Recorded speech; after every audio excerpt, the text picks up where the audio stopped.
1930s was a chaotic state for the world. The world was going through the Great Depression, which started a lot of tension. In Africa, the Italians under Benito Mussolini were determined to invade Africa, thus starting the Second Italo-Ethiopian War. In 1935, the Italians invaded and used poison gas along with heavy artillery against the Ethiopians. This was illegal due to the League of Nations, and the Ethiopians were not expecting to be that overwhelmed. Addis Ababa was captured and Ethiopia became a colony under the Italians. In Spain, there was a civil war as well, the Spanish Civil War, which you can check out my Spanish Civil War video to learn more. Franco easily ousted the liberal government in Spain and established a fascist government under his rule. And finally, there was Germany, which was weakened due to the Great Depression and was desperate for a new ruler. That ruler would be Adolf Hitler, a German nationalist from Austria who plotted to overthrow the German government and establish a fascist government as well. He easily became chancellor and then became president, and in 1936 established the German Reich. He annexed the Sudetenlands, which were occupied by the French due to the Treaty of Versailles. But the former allies of World War I let Hitler take it. It was this form of appeasement. Hitler wanted to be a pure German, so decided to take his home country, Austria, which would become his first target. It was never said if Hitler invaded Austria or he just annexed it.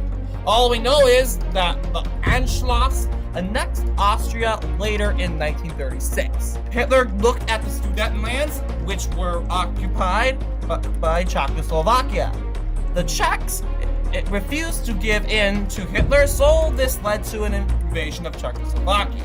The Allies intervened, and notably the UK gave the Sudetenlands to the Germans. The Czechs refused to recognize the Sudetenlands as a German province and kept fighting. This continued the war when Hungary intervened and the Germans took Bohemia. The Hungarians took back their ethnic claims along with part of Ukraine, and the Germans puppeted Slovakia. The Slovaks under Joseph Tito wanted to work with the Axis but narrow their way to Slovak independence. Due to miscommunication, the Slovak Air Force struck a Hungarian airport on the Slovak-Hungarian border. The Hungarians would not give it olive branch petitions, so they decided to declare war on the Slovaks in starting the Slovak-Hungarian War. The war was short and lasted 7 to 8 days, when Slovakia surrendered and Hungary took more ethnic land from the Slovaks. Anyway, Hitler was told not to invade any more countries, or the Allies wouldn't declare war, especially Poland. Hitler kept his word until he thought of Poland.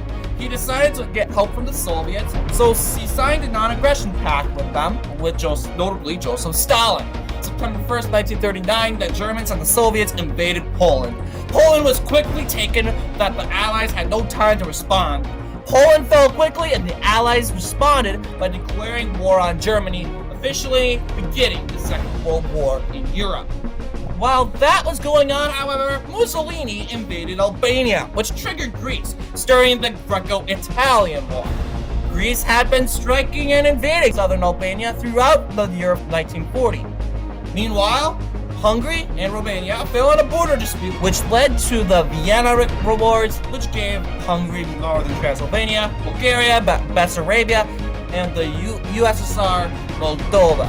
War didn't start for a while. The Soviets, who were not involved in the war at the time, began to invade countries like Finland, Romania, and the Balkans.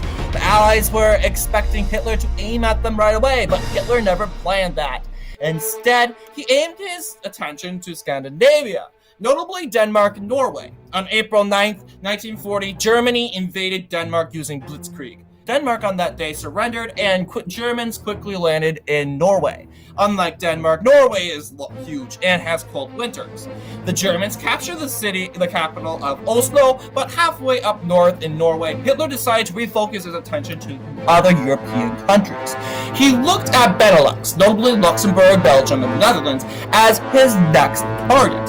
On May 10th, 1940, Hitler fiercely invaded the Netherlands. The Netherlands fell quickly, and the British had no time to resupply them. Later that day, the Germans entered Belgium and Luxembourg. By May 28th, both Belgium, Luxembourg, and the Netherlands were occupied by the Germans.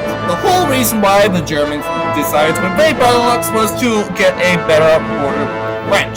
Like in the First War, Germany invaded Belgium, but the French managed to liberate it 4 years later. To guarantee long occupation, Hitler decided to add 2 layers, Luxembourg and the Netherlands, to his invasion. Just like Benelux fell in weeks when Paris was captured and French couldn't hold on any longer and surrendered to the Nazis. Hitler puppeted the south of France, calling it the French state, commonly known as Vichy France. The only ally left in the war was UK, and Hitler had plans to invade the island, but wanted to outnumber them by using the Air Force first.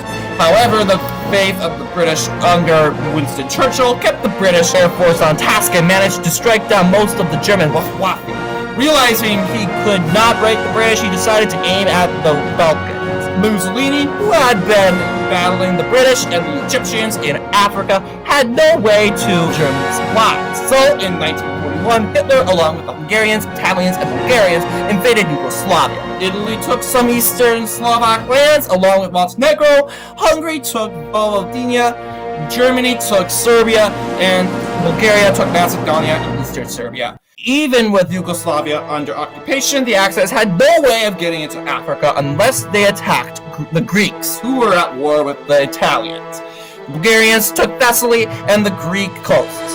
The Germans took Central Macedonia, Greek Thrace, and Eastern Crete. And the Italians took the rest of remaining Greece. The war in the Balkans was over, and towards the end of the year, Hitler got 3 new allies: Bulgaria, Romania, and Finland. In September 1941, Hitler decided to invade the Soviet Union.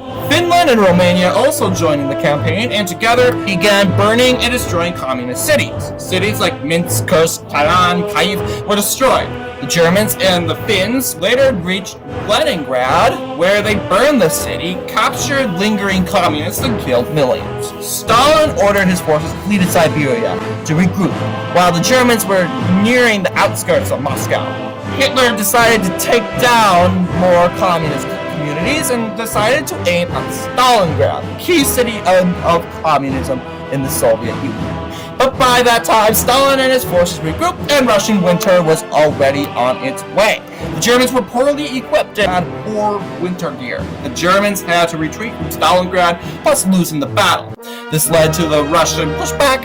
Moscow was secured, and the Soviets managed to liberate their key cities.